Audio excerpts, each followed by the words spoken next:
Step careful now, young one. Feel that heat crawling up your spine like a serpent in the dust?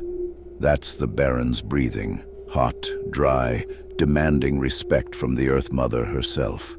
No frail torch tonight, just the fire's glow on parched stone and the reek of stagnant pools mixing with rot-sweet venom. Tonight we ain't speaking of ghosts in mist or mages ripping wolf curses. This tale's rooted in our red earth, where the land cries for the green it lost long ago. About a druid who dreamed noble, reached into the emerald dream to heal our wounded plains, and woke something foul instead. About pure hearts turned to fangs, disciples twisted by shadow, and a nightmare that still coils in these depths. But wait now. I'm pushing ahead to the venom before we've let the roots speak their truth. Let us begin where the dream sang sweet, when the caverns hummed with the mother's promise, not her pain.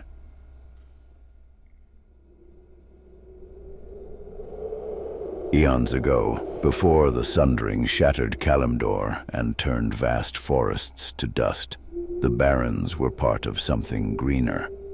But in recent times, after the Third War's scars and endless grudges between tribes, the land withered further. Rivers cracked to dry beds, soil turned to red powder that stung the eyes and choked the throat. What green remained clung stubborn to hidden springs and underground veins, feeding secret life in small oases.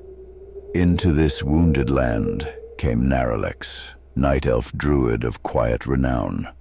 Tall, silver-haired, eyes the deep green of ancient forests, he walked the barrens with his disciples, night elf and tauren alike, eager to mend what war had broken. He found the caverns by chance, a network of natural tunnels twisting miles beneath the savanna, fed by underground rivers and hot springs. Steam hissed through fissures, wind howled mournful through the rock, hence the name he gave them, Wailing Caverns. Naralex listened to that cry and heard not sorrow, but potential. These waters could be the key, he believed. Channel the pure essence of the emerald dream, the perfect, verdant reflection of Azeroth through these springs, and the barrens might bloom again, trees would rise, grass return, life flood back into the dust. A noble dream, young one, pure as the Earth Mother's first breath on new shoots.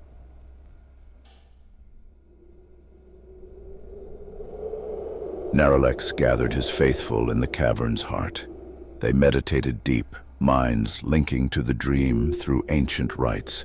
He would serve as conduit, body anchored in Azeroth, spirit diving into the Emerald Realm to draw its restorative power. His disciples stood guard, chanting softly as steam rose around them like sacred smoke. At first it worked. Visions of green fields, rivers running clear, the barrens healing. The waters stirred, life flickered in the pools. But the Emerald Dream ain't just beauty. It's wild, untamed, alive with spirits both kind and cruel. And beneath its perfection lurks the nightmare, a shadow born of corruption, fear, twisted dreams that refuse to wake. Naralex reached too deep. The nightmare seized him, claws of shadow in his mind, vines of dread wrapping his soul. He fell into a sleep he couldn't break, body still breathing but spirit trapped. And through that open channel poured the nightmare's foul essence, dark energies flooding the caverns like black sap in pure soil. The once pure springs turned foul, glowing sickly green. Creatures drinking deep twisted. Lizards grew venomous fangs. Serpents swelled massive. Crocolisks sprouted deviate scales. Worst of all, Naralex's own disciples. The nightmare whispered to them promises of power, of bending the barrens to their will. Most broke, minds shattered, bodies mutating. They became the Druids of the Fang, Serpent-worshipping fanatics in hooded robes, eyes slitted like vipers, fangs dripping poison.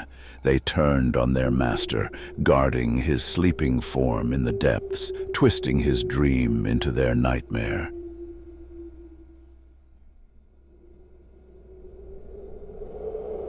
The Druids of the Fang spread like venom through the caverns. Lady Anaconda claimed the entrance tunnels, her voice a sibilant hiss commanding serpents to guard the way. Lord Cobran slithered through shadowed halls, his form half-elf, half-snake. Lord Pythos and Lord Serpentis preached their twisted gospel deeper in, turning acolytes into scaled horrors. Verdan the ever-living, once a guardian of nature, now a shambling mound of vines and rage, rooting intruders in place. Even the beasts answered, Kresh the giant turtle lurking in pools, Scum the thunder lizard crashing through tunnels, Mutanus the devourer, a monstrous murloc swollen by nightmare corruption, waiting in the deepest chamber. The wailing grew louder, not just steam now, but the cries of corrupted souls, the hiss of deviate fangs. The caverns became a labyrinth of death, water-poisoned air thick with spores, shadows alive with slithering shapes. The loyal few disciples who resisted sought aid beyond the caverns, whispering pleas for heroes to come.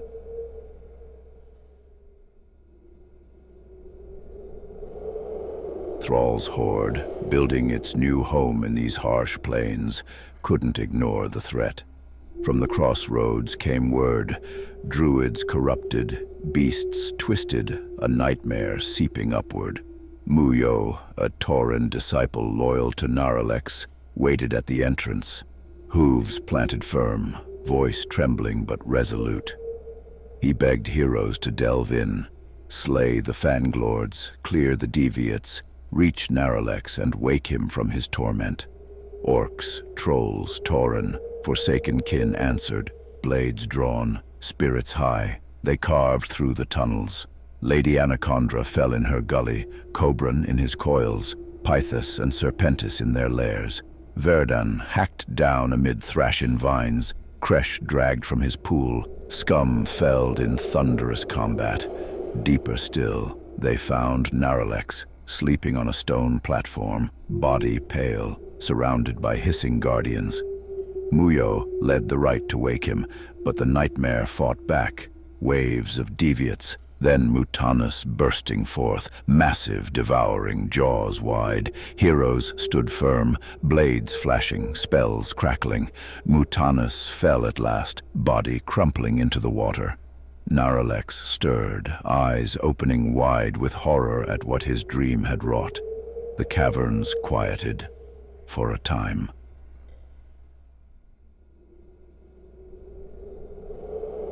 Naralex was saved, but the damage ran deep. The Druids of the Fang scattered but never fully died out, remnants lurking in shadows, spreading their venom. Deviate creatures multiplied, slithering into the barren's oases, twisting wildlife. The caverns remained tainted, waters still glowed, vines still writhed with unnatural life. Years passed, wars in Northrend, legion invasions, but the nightmare's touch endured. In later days, Azeroth bubbled up through the fissures, drawing Horde and Alliance alike to fight over its power. Animals warped again, strange behaviors spreading. Champions delved once more, claiming the magic or sealing the leaks. Yet the corruption persists. A low hiss in the dark, a flicker of green in the pools. Naralex lingered in the caverns and beyond, haunted by his folly, striving to cleanse and balance what remained with loyal disciples like Muyo. The barrens still thirst, oases shrink, dust storms rise, but beneath it all the caverns wait, wailing soft now, patient. When steam hisses from a crack or a serpent's eyes gleam in the moonlight, you hear it, the echo of a druid's good intention gone wrong, a dream that bit back. The Fang may sleep, but the venom never truly fades. Some nightmares, they just wait for the next dreamer to reach too deep. Tales from Azeroth will return. Linger by the water a spell longer, young one. The caverns are listening, and they're still hungry.